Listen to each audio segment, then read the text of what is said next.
Now, welcome back to the Endoscopy News Podcast. Today we have an interview with Marco Bruno, gastroenterologist in the Netherlands, who last year published a nationwide study of bacterial colonization of endoscopes. This study included 74 Dutch centers and found that 17% of duodenoscopes and 13% of EUS scopes were contaminated. Of course, this is worrying because it's been estimated that if you use a contaminated endoscope on a patient, there is a 10% risk that this patient will come to harm. Fortunately, changes in the design of modern scopes by companies such as our sponsor Pentax Medical does help to minimize this risk. I know that Pentax has developed a fast scope drying system called Plasma Typhoon, which uses ozone, and a controlled storage system called Plasma Bag, which keeps endoscopes clean for up to a month. But Marco Bruno thinks that we mustn't become complacent about this sticky problem. Sticky because it's all about biofilm, of course. Bruno, what made you interested in scope contamination? If you would ask me like 10 or 15 years ago, are you going to do research in infection endoscopy? I would say, well, infection endoscopy, that's not a subject, that's not an issue.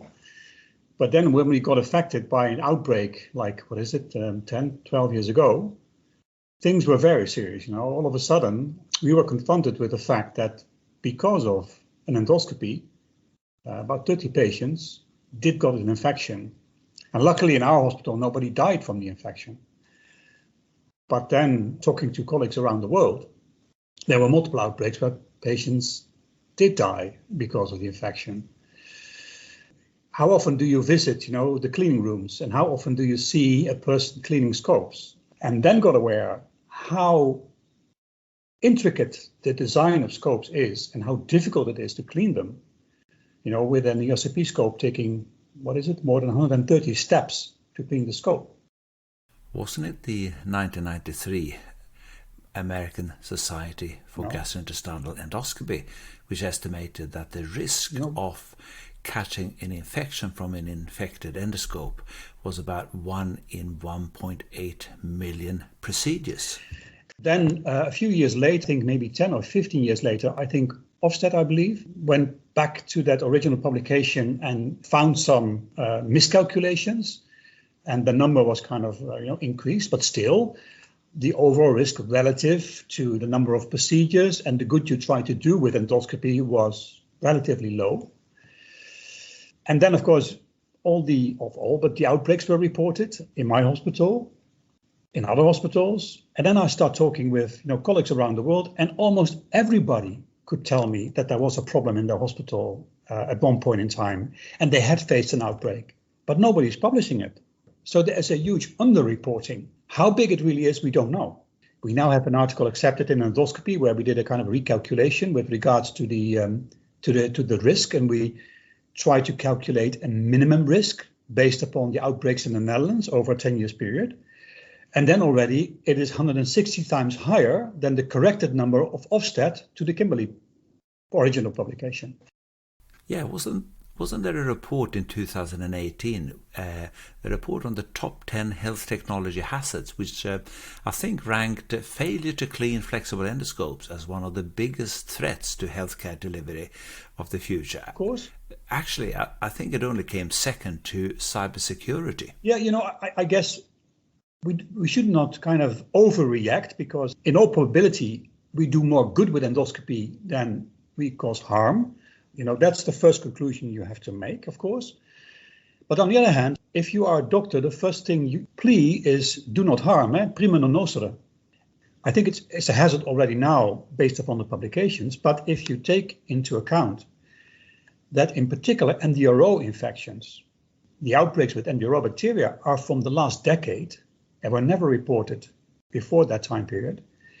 And if you see the alarming facts with regards to antibiotic resistance in the world, we now only talk about a patient who gets a bacteria from a previous patient who gets sick immediately. That's, what we're talking about now. But that's not the only thing that can go wrong. An NDRO you can carry with you for a prolonged period of time, and it can harm you after a few months, after you get immunocompromised or you get an infection or you need an operation. Of course, we need to understand the issue and the problem, but most of the effort should go into trying to redesign scopes to prevent infection, but also to educate the people that clean the scopes and give them ample time. Very often, the doctor needs a scope. Give me the scope. I need the scope. Quick, scope. Because next patient. Because you need to spend time. You need to spend, effort in cleaning the scope. And you cannot speed that up, that process. To deny the issue, what some colleagues, I think, are doing right now, I think that's wrong. Another issue is the fact that we are so focused on MDRO, so that's multi-drug resistant organism, because that is the easy kind of bacteria outbreak to recognize, because you see a pattern. All of a sudden, multiple patients are infected with an MDRO, and if you have a smart microbiologist or a smart infection prevention person, he or she will try to trace back what is the common denominator. And that's exactly how we were alerted by my colleague, Margreet Vos, who is doing all the research, because she found out that there was a common link that was ERCP. Where you had a fixed cap, it's impossible to clean because there are so many intricate parts. And also in one of the outbreaks, because we were able pick out behind the recess of the elevator some human tissue, and we could genotype that with the blood cultures of patients. So there's no discussion about the fact that there was a relation. Most prevalent, if you talk, if you have the discussion about scope infections, it's Pseudomonas. It's a very Klebsiella, Pseudomonas are two very prevalent bacteria. Where the source of the contamination is, so where the bacteria kind of resides and is, shielded from cleaning and high-level disinfection. Indeed, we thought, it was the elevator, and that's the case. But now we have scopes that have been redesigned. We now have detachable caps, disposable caps. We even have now scopes with disposable elevator inside the cap, but still keep on seeing contamination. So the working channel is the main culprit. Now in Leeds we use disposable buttons for each endoscope and each procedure. We use disposable bungs for each procedure, and we use, of course, when the scope gets cleaned, we use a disposable brush to clean through the channels. Is that sufficient, would you think, to get on top of the problem? I do believe, that it helps to reduce the chance of a scope being contaminated. So it all helps to, try to contain the problem. Now, and then, of course, you can think about, disposable working channels. And, of course, the disposable scopes, where by definition, of course, you don't have the problem of a contaminated working channel. So is it wear and tear within the scope channel which causes the problem, or? We've done more scope inspection where we couldn't show any kind of tear or wear or whatever inside the scope. So there's a biofilm somewhere in the scope. And biofilm, that's a whole different discussion. And I've talked to people in technical universities, nobody understands biofilm.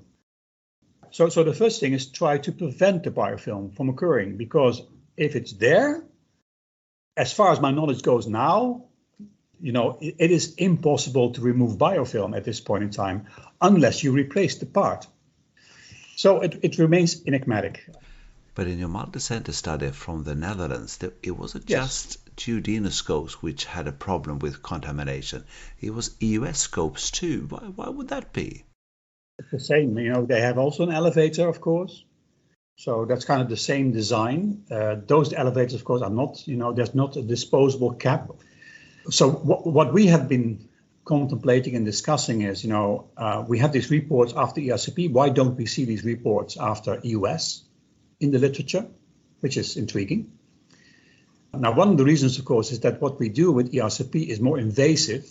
We do a sphincterotomy, so we expose the mucosa and small blood vessels to the tip of the scope and whatever there, so you get maybe easier translocation. You also, you inject contrast, you apply force, so, there are more opportunities for bacteria to translocate. And there you have, this other interesting concept where many people don't really grasp the issue with exogenous and an endogenous bacteria. Whatever you do with design or with, even if you use a disposable scope, you cannot do anything about endogenous translocation. Of course, you can try to avoid overfilling of the bile ducts, of course, because that promotes translocation. But the bacteria is there. It's in the stomach, or it's in the mouth of the patient, or in the duodenum. So it's there. You cannot do anything about it. With scope contamination, you are talking about exogenous bacteria. So bacteria from another patient. Of course, we do drainage procedures with EUS, but there the patient is already septic and he has a bacterial infection. We do not know exactly how it works, but I think that will probably be the reason why the probability of a post-scope infection with ERCP is higher than with EUS. Yes, but in the study from the Netherlands, you found contaminated scopes from 24 out of 74 centers. Yeah, but actually, 50 centers had entirely clean scopes. I thought that was reassuring. Yeah, but it's a cross-sectional image of what's going on. If we would have done the study a month later or 3 months later, maybe 24 other centers will be affected, because that's the same we see when we do our cultures. We do cultures every 4 weeks, and we do culture after every endoscopy because we do a lot of studies. And the pattern of contamination is very odd. It's there, then it's gone a few times, then it's there again.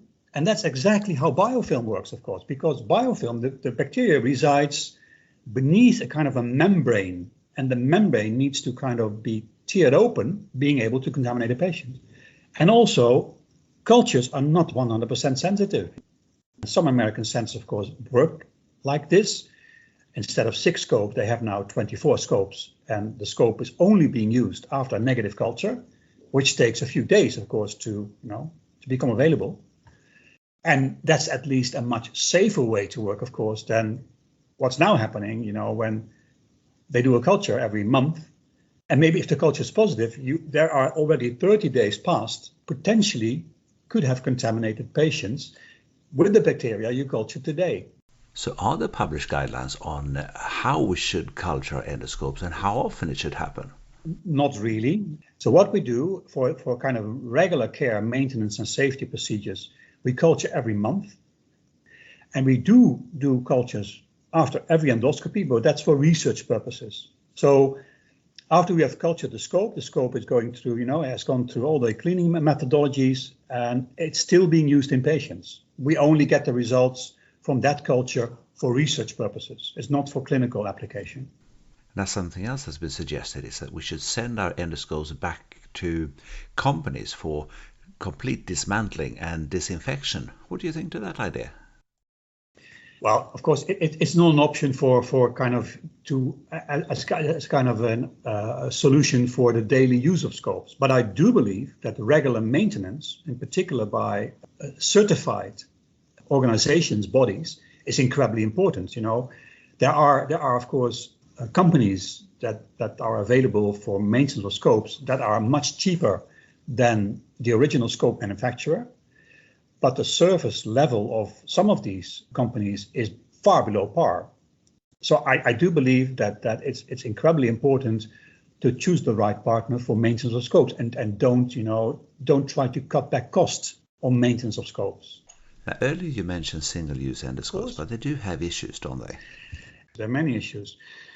But I bring back to your mind that, and when I was trained as a gastroenterologist, I know, we got the first disposable accessories. And I know my former teachers, Guido Tietgat and Kees Huibrechtser, very famous gastroenterologists in their times, they thought ridiculous, waste of money. And now everybody is using disposable accessories. Everybody, all around the world. So what we found crazy like 10, 15, 20, 25 years ago, now is reality. You're very right. There are lots of issues. There, of course, are costs involved. Now it's very expensive. Although, if you look at some of the companies, they are able already to produce scopes. Maybe we're not talking about ERCP scopes yet, but in urology and pulmonology, they make scopes for 300-400 euros already. If you calculate all the costs involved, also with reprocessing, with maintenance, there is a tipping point at somewhere. For that few 10 euros, we don't want the risk anymore. It's true right now, an ERCP scope of, what is it, 2,500 euros or whatever, I cannot afford it. And of course, there is the issue of waste. Scope manufacturers have to be very creative how to deal with that. Also, healthcare authorities need to be aware of the issue, because now everything, that is produced after a medical procedure is getting incinerated. So a disposable duodenoscope, does it handle as well as a normal one? Yeah, well, I've been involved in those, and I've done procedures in patients with disposable scopes. They do handle quite well, and in particular, this was the first or the second design disposable endoscope, and already with that design, we were able, I don't know, but the vast majority of patients we were able to treat without any issue. So imagine, if people really start using it, and there are multiple manufacturers offering these scopes, that will go incredibly fast with regards to kind of redesign, better applicability. You might get even different scopes for different types of indications. The sky is the limit there.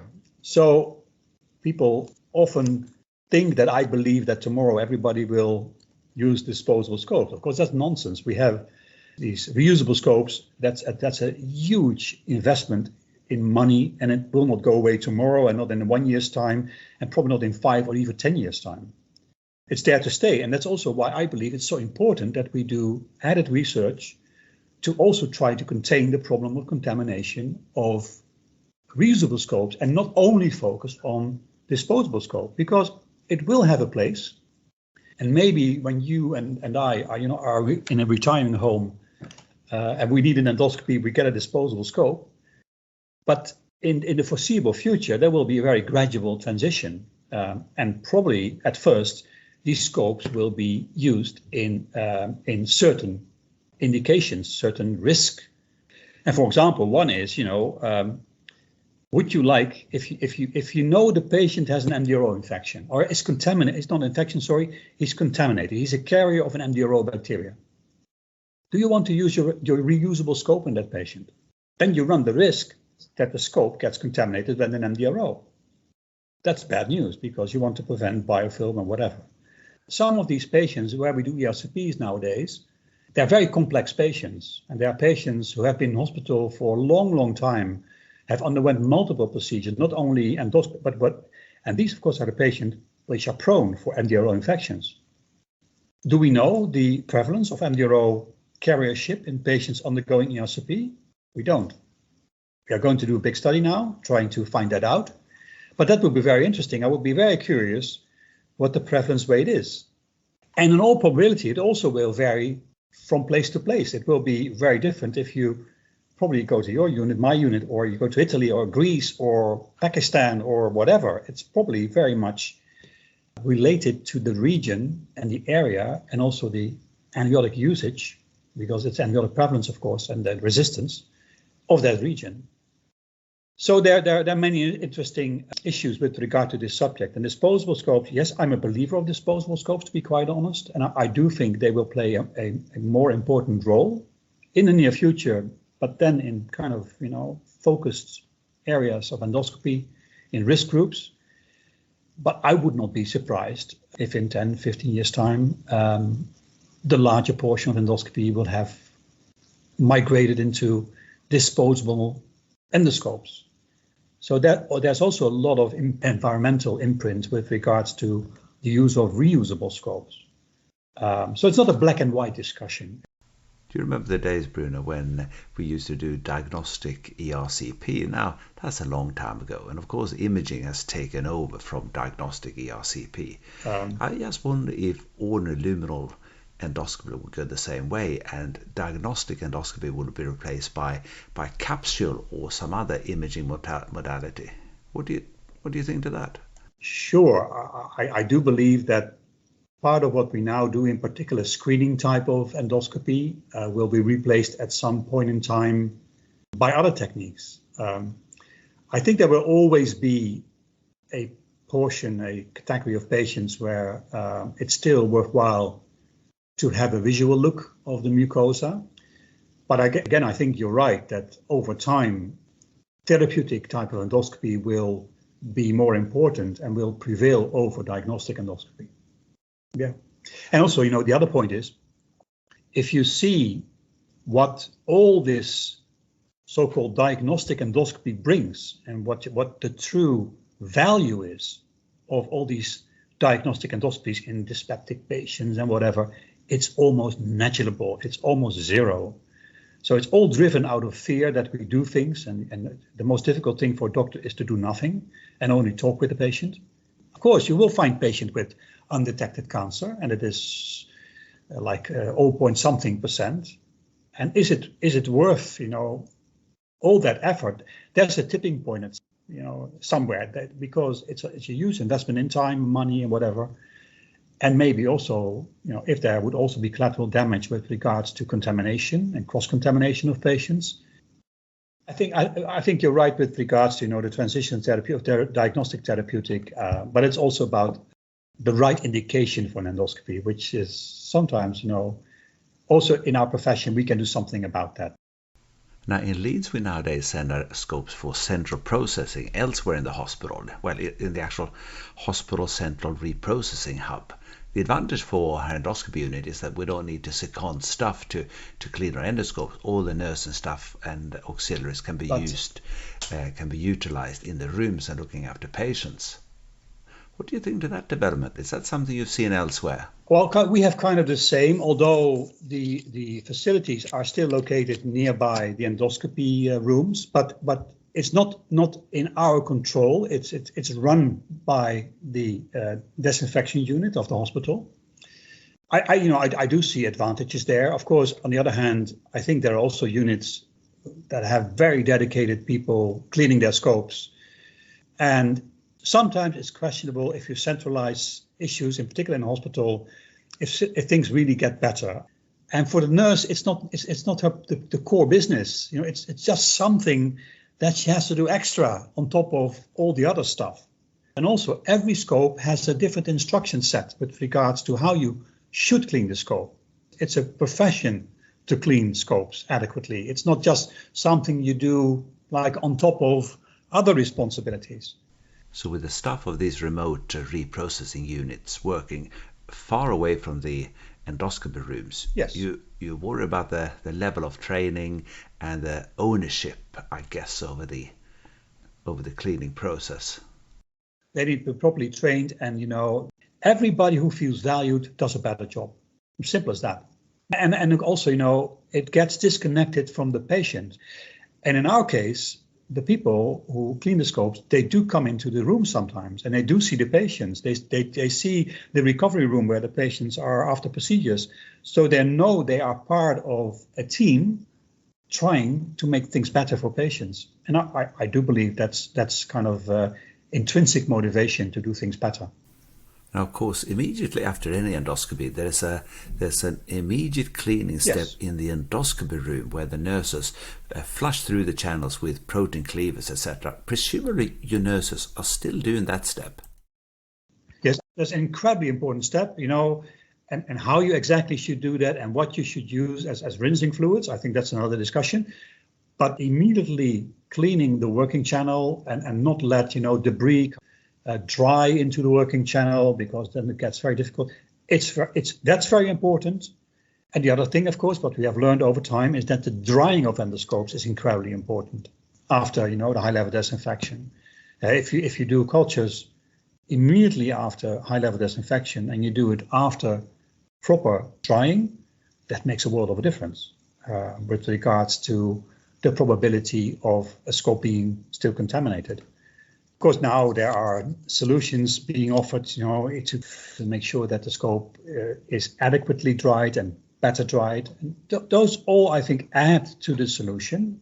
None of these steps or procedures is the ultimate solution, but it's kind of all added to more safety of reusable endoscopy. So we have a multiprong approach to deal with contaminated endoscopes, including Yes. guidelines, protocols, staff training, disposable accessories, bungs, buttons, etc., standardized cleaning and drying practices, and as well sometimes the use of disposable endoscopes. Yes, for me that's the foreseeable future, because again, based upon the capital equipment investment, all around the world with reusable scopes, the inability for many places in the world and centers to buy into disposable solutions right now is an issue.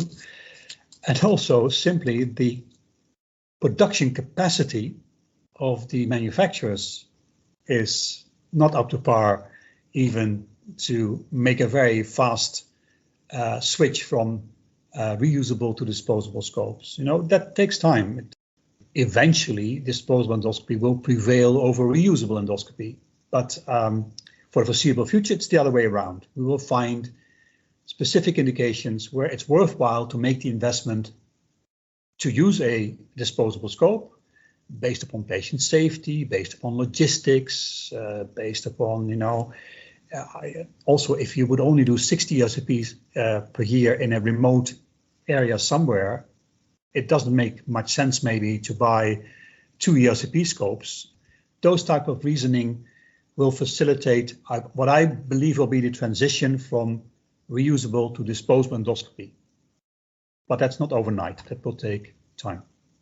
For me, the most important issue right now is that sometimes I talk with colleagues and people and they completely ignore the issue. They don't see the problem. They always have clean scopes. They have never, ever positive cultures. And I think that's dangerous. I think we are a relatively good unit here in the Erasmus, and we really try to take good care of our patients. But we're also honest. We are completely transparent with regards to outcome, the good things, but also the bad complications, and also with regards to scopes.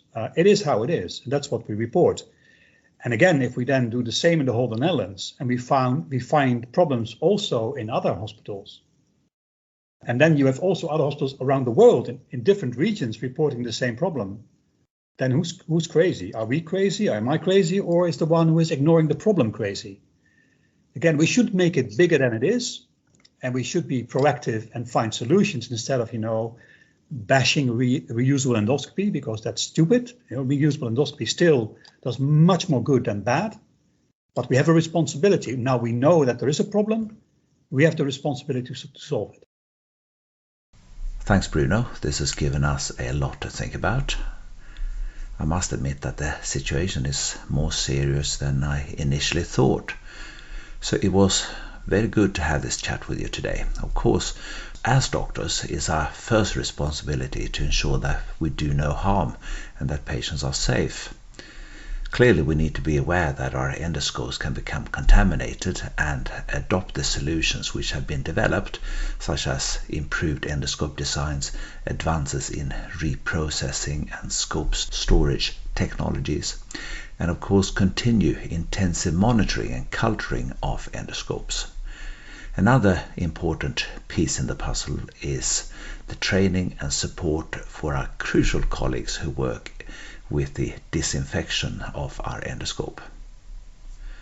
Now, thanks to everyone for listening, and I hope that this has given you a lot to think about. As usual, a great thank you to our sponsors at Pentax Medical for supporting our podcast. I look forward to catching up with you again in a couple of weeks' time. Bye for now. By offering solutions like the DEC duodenoscope, single-use consumables, and the Plasma Typhoon and Plasma Bag system, Pentax Medical provides physicians with a portfolio of reusable, semi-disposable, and single-use hygiene solutions to improve infection prevention and patient safety in endoscopy.